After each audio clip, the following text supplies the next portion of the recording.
পূর্ব লন্ডনের স্থানীয় একটি হলে কাউন্সিলর রহিমা রহমানকে সঙ্গে নিয়ে বেলুন উড়িয়ে মেলা উদ্বোধন করেন আয়োজকরা। আয়োজনে বই ছাড়াও ছিল বিভিন্ন পণ্যের স্টল। অনুষ্ঠানের দ্বিতীয় পর্বে মূল আকর্ষণ ছিল সাংস্কৃতিক অনুষ্ঠান। এতে দুই বাংলার জনপ্রিয় দুই শিল্পী মৌসুমী ভৌমিক ও সাবিনা ইয়াসমিন সঙ্গীত পরিবেশন করেন। হল ভর্তি দর্শক উপভোগ করেন তাদের গান। ফজলুল হকের ভিডিও চিত্রে শাহ এমি হোসেনের রিপোর্ট। লন্ডন বাংলা বইমেলা 2025 অনুষ্ঠিত হলো পূর্ব লন্ডনের একটি স্থানীয় হলে। বেলুন উড়িয়ে প্রধান অতিথি ও আয়োজককে সঙ্গে নিয়ে বইমেলা উদ্বোধন করেন। বইমেলা শুধু বইয়ের স্টলই ছিল না, এই বইমেলায় বসেছিল শাড়ি কাপড় ও জুয়েলারির সমাহার।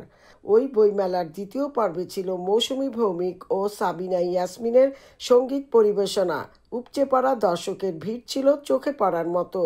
এই ধরনের মেলার আয়োজনে বই বিক্রি নিয়ে একজন তরুণী তার অভিমত প্রকাশ করেন। আমরা উদীচীর পক্ষ থেকে আমাদের রেগুলার একটি আয়োজন, আমরা প্রত্যেক বছরই এরকম একটা বইমেলার আয়োজন করে থাকি।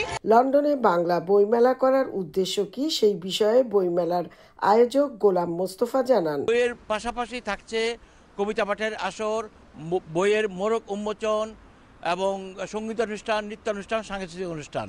বইমেলার দ্বিতীয় পর্বে ওপার বাংলার সঙ্গীত শিল্পী মৌসুমী ভৌমিক এত দর্শকের সামনে গান গাইতে পেরে উচ্ছ্বাস প্রকাশ করেন।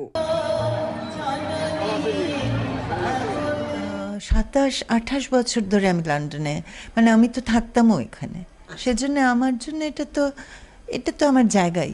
এই বিষয়টি আসলে আমাদের কমিউনিটিতে ভীষণ পরিমাণে সাড়া ফেলেছে। প্রবাসে, বিশেষ করে লন্ডনে এই পর্যন্ত আমরা যতগুলো বইমেলা করেছি এই আঙ্গিকেই আমাদেরকে করতে হয়।